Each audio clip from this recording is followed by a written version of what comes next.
बिस्मिल्लाहिर्रहमानिर्रहीम। नाज़रीन, मैं हूँ जावेद बलोच और आज जो टॉपिक है हमारे पास अ, उससे कुछ चीज़ों का हम आपको तफसील से बताएंगे और एनालिसिस हम करेंगे, लेकिन फ़ैसला आप करेंगे कि इन इन हालात से जो है वो आइंदा आने वाले हालात जो है वो क्या रुख इख्तियार कर सकते हैं और जो इलेक्शंस हैं उन पर क्या असरात मरतब हो सकते हैं। एक तो हम बात करेंगे तहरीक-ए-इंसाफ के चेयरमैन इमरान खान साहब से। आज अटक जेल में एफआईए की एक स्पेशल टीम ने साइफर साजिश केस में तहकीकात की हैं। हमारे ज़राए ने ये हमें खबर दी है कि एफआईए की एक तहकीकाती टीम जो है वो अटक जेल पहुंची, जहां पर उन्होंने साइफर केस में तहरीक-ए-इंसाफ के चेयरमैन इमरान खान से पूछताछ की। उनसे मुख्तलिफ सवालात किए गए, तफ्तीश की गई और उनका बयान भी रिकॉर्ड किया गया। एक तो इसके मुतालिक हम आपको आगाह करने जा रहे हैं। फिर कल इस्लामाबाद हाई कोर्ट में जैसे कि मैंने पहले भी आपको बताया था कि शेम शेम के नारे लगे थे और एक तरफ तो तहरीक इंसाफ के चेयरमैन इमरान खान साहब की जो बेल एप्लीकेशन है वो इस्लामाबाद हाई कोर्ट में ज़ेर समाअत है और दूसरी तरफ चीफ जस्टिस उमर फारूक, जो इस्लामाबाद हाई कोर्ट के चीफ जस्टिस हैं, उन्हीं की कोर्ट में जिन्होंने उनकी बेल सुननी है, उसकी उनकी बेल पर फैसला करना है, उन्हीं की कोर्ट में जो है वो शेम शेम के नारे लगे और उन्हें जो है वो एक तरह से प्रेशराइज किया गया। फिर इसके साथ साथ एक और बड़ी अहम डेवलपमेंट जो है, जो रात को हुई थी, वो ये थी कि जज हुमायूं दिलावर, जिन्होंने एडिशनल सेशन जज हुमायूं दिलावर, जिन्होंने तहरीक इंसाफ के चेयरमैन इमरान खान के केस का फैसला किया था तोशाखाना केस में और उन्हें सजा सुनाई थी, उनकी रिक्वेस्ट पर उनका तबादला जो है वो इस्लामाबाद हाई कोर्ट में कर दिया गया है।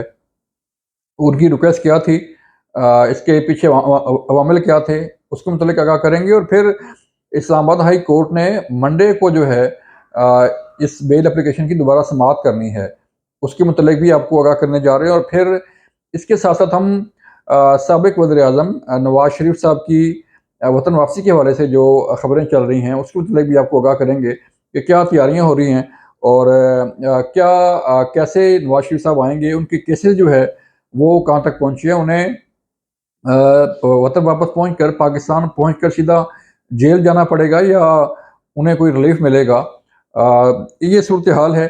पहले हम चलते हैं कि तहरीक इंसाफ के चेयरमैन इमरान खान साहब से आज अटक जेल में साइफर साजिश केस की तहकीकात की गई हैं। ज़राए ने ये बताया है कि एक स्पेशल टीम जो है एफआईए की वहाँ पहुँची अटक जेल में, जिन्होंने उनसे जेल के अंदर जो है वो पूछताछ की, तफ्तीश की और उनका बयान भी रिकॉर्ड किया गया।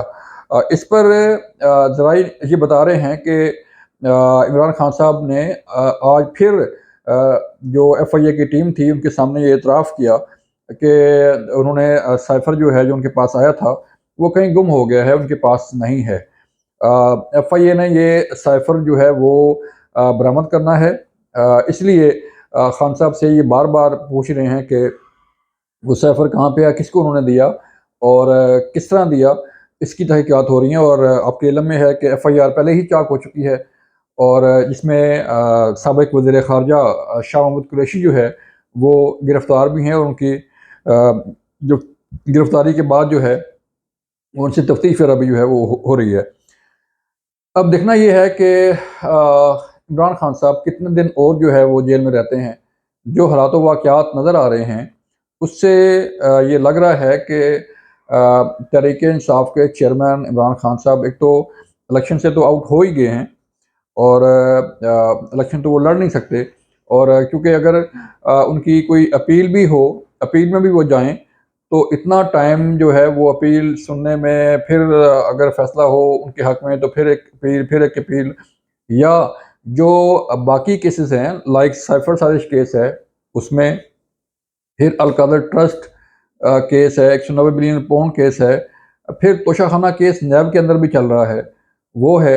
और जो सानिया 9 मई के मुकदमात हैं वो इंतहाई संगीन किस्म के मुकदमात का सामना उन्हें कर रहा है। तो इन हालात वाक़यात को हम अगर देखें तो खान साहब का जो है वो कलील मुद्दत के अंदर बाहर निकलना जेल से बड़ा मुश्किल है, बल्कि नामुमकिन है। लिहाजा उन्हें जेल में ही रहना पड़ेगा और इन बिटवीन जो है वो इसी दौरान ये इलेक्शन हो जाएंगे और फिर नई गवर्नमेंट जो है वो मार्ज़ वजूद में आएगी और नई गवर्नमेंट अपना जो है वो टेन्योर शुरू करेगी।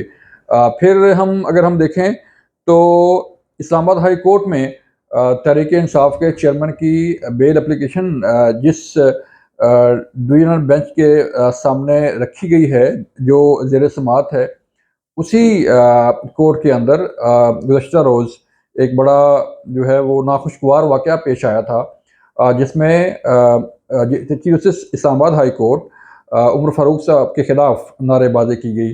उस कोर्ट के अंदर जो है वो फिक्स मैच जो है उसके नारे लगे, शेम शेम के नारे लगे थे। अब इस केस की जो है वो मंडे को दोबारा समाअत होगी। बात करने का मकसद ये है कि एक तरफ तहरीक-ए-इंसाफ जो है वो chief justice Islamabad high court के ख़िलाफ़ सुप्रीम कोर्ट में भी पिटीशन दायर कर चुकी है और दूसरी तरफ उनके पास उनकी बेल एप्लीकेशन भी है। और फिर तीसरी बात ये कि उन्होंने सज़ा देने वाले जज के ख़िलाफ़ भी जो है वो केस कर रखा है और उसी हाई कोर्ट में ही उनके खिलाफ जो है वो उनकी एप्लीकेशन और बेल एप्लीकेशन जो है वो चल रही हैं।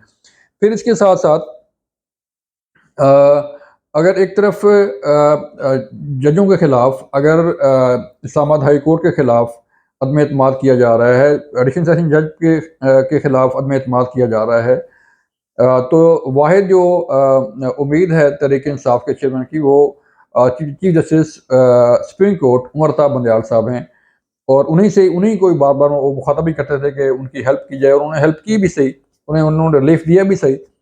लेकिन अब उमर अता बंदयाल साहब की अपनी जो है वो मुद्दत मुलाज़मत जो है वो ख़त्म होने जा रही है। 16 सितंबर को उनकी आखिरी दिन है सुप्रीम कोर्ट में। फिर 17 सितंबर से नामज़द chief justice supreme court Qazi Faiz ईसा साहब जो है वो अपने ओहदे का चार्ज सँभाल लेंगे। इस सूरत हाल में जो है वो रिलीफ कहाँ तक बनता है, कैसे बनता है, ये तो आने वाला वक्त ही बताएगा। लेकिन जो मौजूदा हालात लग रहे हैं, हमारा नहीं ख्याल कि उन्हें कोई तहरीक इंसाफ के चेयरमैन को कोई बड़ा रिलीफ जो है वो मिल जाए। फिर आज एक और बड़ी अहम डेवलपमेंट हुई कि सुप्रीम कोर्ट ने जो साबिक हुकूमत यानी कि पीडीएम गवर्नमेंट ने जो नैब तरमीम की थी, उसके खिलाफ जो केस है वो भी फिक्स हो गया है। और उस केस में केस क्या बनता है वो विद इन 20 डेज़ जो है वो उसका फैसला हो सकता है कि नहीं हो सकता, क्योंकि उमर अता बंदयाल साहब के पास ऑलमोस्ट 20 दिन का वक्त है। उसके बाद उन्होंने अपने ओहदे से सबकदोश हो जाना है। ये भी एक अहम सवाल है कि एक तरफ नवाज शरीफ की वापसी का जो है वो सिग्नल दिया जा रहा है और दूसरी तरफ नैब तरामीम के खिलाफ जो है वो जो दरख्वास्त थी वो मंजूर कर ली गई है, उसके काबिल समाअत करार दे दिया गया है। फिर जज हुमायूं दिलावर को उनकी दरख्वास्त पर इस्लामाबाद हाई कोर्ट में तैनात किया गया, जिसमें उन्होंने बड़ा खुल के लिखा है कि उन्हें तहरीक इंसाफ से ख़तरा है, उनके बच्चों को ख़तरा है, उनकी फैमिली को ख़तरा है। यूके के अंदर भी उन पर हमला करने की कोशिश की गई और हालात ख़राब करने की कोशिश की गई, क्योंकि उन्होंने तहरीक इंसाफ के चेयरमैन इमरान खान को सज़ा का फ़ैसला दिया है, तो लिहाजा वो नहीं चाहते कि वो उस कोर्ट में मज़ीद रहें, क्योंकि किसी भी वक्त उनकी कोर्ट में कोई नाखुशगवार वाक़या पेश आ सकता है। इस तनाज़ुर में उनका वहाँ से ट्रांसफ़र किया गया।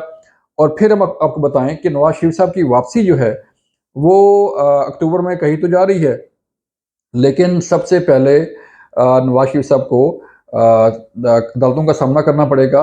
अदालतों में आकर जो है वो अपने आप को पेश करना पड़ेगा। हिफाजती ज़मानत मिलती है, नहीं मिलती, वो एक अलग मैटर है कि अगर ना मिली तो डेफ़िनेटली उन्हें जो है वो नैब गिरफ़्तार करेगा और फिर जो है उनको जेल में डाला जाएगा। फिर उसके बाद बेल होती है, नहीं होती, ये अलग मैटर है।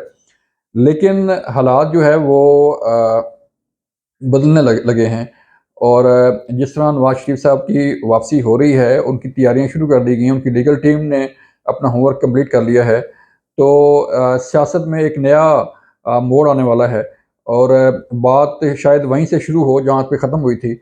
नवाज शरीफ साहब जो है वो वज़ीर-ए-आज़म के वज़ारत-ए-उज़्मा के कैंडिडेट भी हैं। उन्हें 12 दफ़ा जो है वो शहबाज शरीफ साहब भी नामज़द कर चुके हैं कि हमारे कैंडिडेट वही होंगे, और बाकी जो लीडरशिप है नून लीग की, वो भी ये कह कह चुकी है कि हमारे कैंडिडेट वज़ारत-ए-उज़्मा के लिए नवाज़ शरीफ ही होंगे।